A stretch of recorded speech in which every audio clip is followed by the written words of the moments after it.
Coach, you mentioned Jason Adamiel out for the spring. Was that off-season shoulder Yes. cleanup or surgery? Yep. And then Cam Hart we saw out. Same thing. Same thing. Yep. And the other one undisclosed was Pat Coogan seemed to be with the Bikes today. Yeah, Cougs. I wrote that down. What did Cougs? Right. He was a meniscus. Yep. So he has meniscus repaired, so he'll be out for the spring. Yep. And then your early enrollees, are there a couple of guys, you mentioned a couple of guys on the ground, but there are a couple of guys who flashed, even just in the way they've carried themselves so far that you might want to cite? Yeah, those 4 linebackers, obviously, I watch them because I recruited them, right? So I have a kind of a connection with them. Like, hey, let me see how my guys are doing, and they're all doing a great job between Burnham and Junior and Sneed and Nolan, right? They're all doing a great job. It's trying to get those guys reps. It's not easy. And then you got the corners with Mickey and Bellamy. Both of those guys look pretty good during winter conditioning.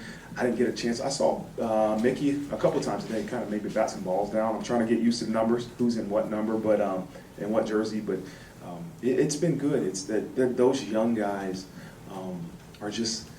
I want to just show them what their future's like. You know, when you're young and you come from being this 5-star, 4-star, and you dominate, and you come here and you're just doing winter conditioning, you look around and say, there's grown men here, right? Then you add on top of trying to learn an entire new playbook. And now I just want to say, don't lose confidence, because all these guys were you guys at some point, right? And so the guys that are be able to become guys that we can count on, we'll see how fast. Some of the guys will become guys that we count on sooner than later, but I just don't want those guys to get frustrated when they see grown men that have done it over and over and over that are in front of them. They're like, maybe I'm not. No, you're really good. These guys were all you at some point. So I'm just trying to keep encouraging those young guys, man. Keep learning, hang around the guys that do things right, and then keep studying and keep working your tail off. It'll come.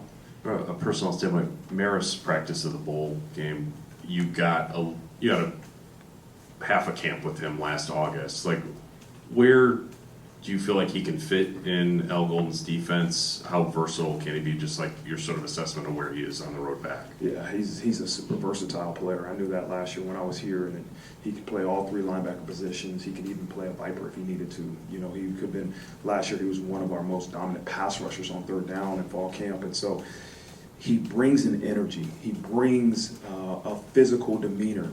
What Marist has improved at is being able to control his physical actions, right? You can play as hard as you can. You can bring a type of energy, but if you can't control your body to accomplish your job, then you're out of control. And so that's the challenge of Marist, is how do you play at a high level? Can you play all these positions, but be able to control your actions where you have production and you complete the job at hand?